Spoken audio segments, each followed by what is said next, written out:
YouTube पर सफल होने का सपना तो लाखों लोग देखते हैं, पर सच तो ये है कि उनमें से ज्यादातर लोग फेल हो जाते हैं।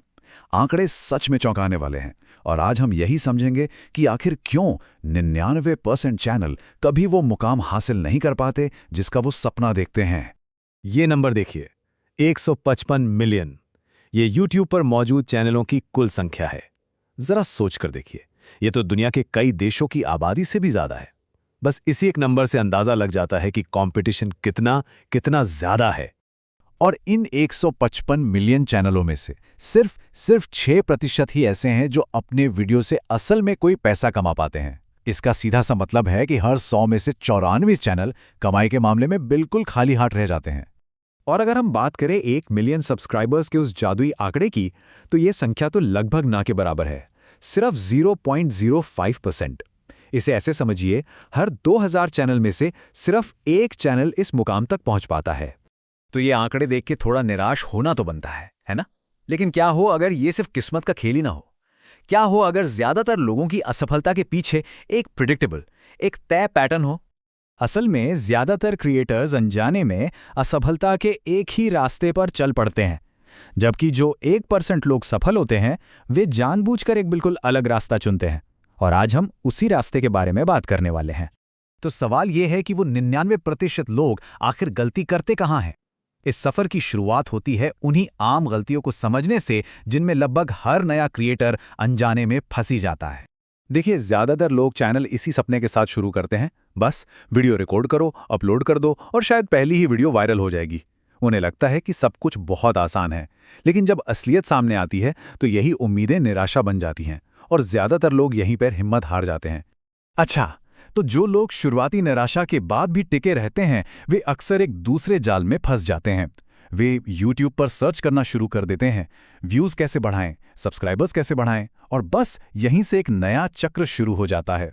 अब देखिए, सलाह वाले वीडियो देखने में कोई बुराई नहीं है। समस्या तब होती है जब ये देखना ही अपने आप में एक काम बन जाता है। इसे पैसिव लर्निंग कहते हैं। मतलब दिमाग को लगता है कि वो तरक्की कर रहा है क्योंकि वो जानकारी ले रहा है, जबकि असल में चैनल वही का वही खड़ा रहता है। इसके अलावा इंटरनेट पर सही सलाह खोजना भी अपने आप में एक चैलेंज है। बहुत से चैनल सीक्रेट हैक्स और एल्गोरिथम के रहस्य का वादा करके गुमराह करते हैं, जबकि असली सलाह हमेशा मेहनत वाली चीज़ों पर फोकस करती है, जैसे बेहतर स्टोरी टेलिंग कैसे करें, अपनी पैकेजिंग कैसे सुधारें और अपने नीश को गहराई से कैसे समझें। एक तरफ शॉर्टकट है तो दूसरी तरफ असली स्किल। और फिर आता है सबसे बड़ा गैप, एक्सपीरियंस गैप। मतलब ये जान लेना कि एक अच्छा थंबनेल जरूरी है और असल में एक अच्छा थंबनेल बना पाना, इन दोनों बातों में जमीन आसमान का फर्क है। ये स्किल सिर्फ और सिर्फ अनुभव से आती है, जिसके लिए लगातार मेहनत करनी पड़ती है। तो अब जब हम 99% लोगों की गलतियां समझ चुके हैं, तो चलिए अब उस ब्लूप्रिंट की बात करते हैं जो 1% सफल क्रिएटर्स अपनाते हैं।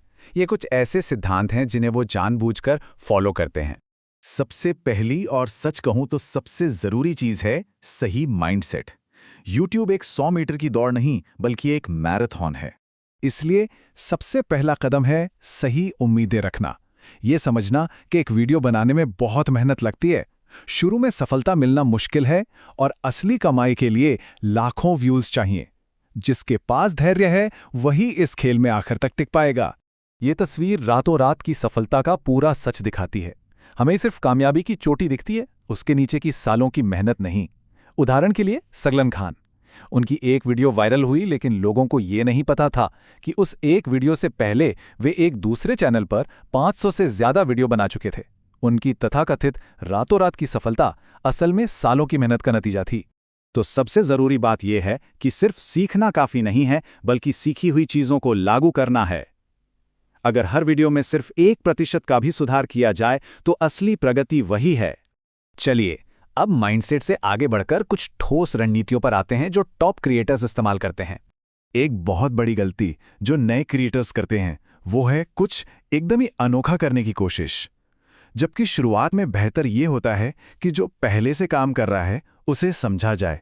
अपने नीश के सफल चैनलों को देखिए, उनके पैटर्न को पहचानिए और उस पर अपनी नींव बनाइए, और फिर उसमें अपना एक यूनिक टच यानी यूएसपी डालिए।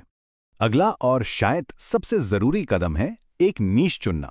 इसे एक स्पेशलिटी की तरह समझिए। अगर आपका चैनल एक रेस्टोरेंट है तो नीश आपका मेन्यू है। क्या आप सब कुछ परोसते हैं या आप शहर का बेस्ट पिज्ज़ा बनाने के लिए जाने जाते हैं? अगर कोई पूछे कि आपका चैनल किस बारे में है और आपके पास एक लाइन में जवाब नहीं है, तो इसका मतलब है कि आप दर्शकों के लिए नहीं, बस अपने लिए वीडियो बना रहे हैं। अब बात करते हैं 80-20 नियम की। ये नियम कहता है कि आपके 80% नतीजे सिर्फ आपके 20% कामों से आते हैं। और YouTube पर भी बिल्कुल यही लागू होता है। वीडियो बनाने के दर्जनों स्टेप्स में से कुछ ही हैं जो सबसे ज्यादा मायने रखते हैं।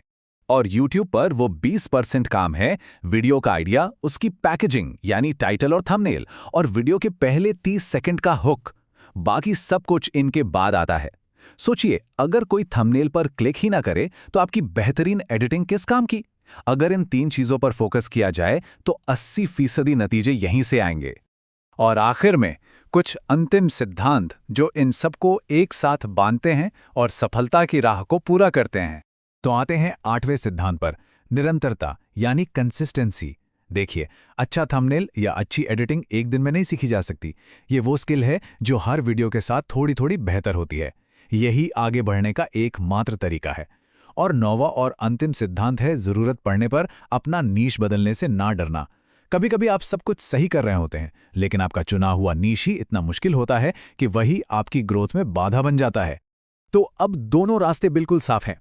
एक रास्ता जिस पर 99% लोग चलते हैं और अटक जाते हैं, और दूसरा रास्ता जिस पर चलकर टॉप 1% लोग सफल होते हैं।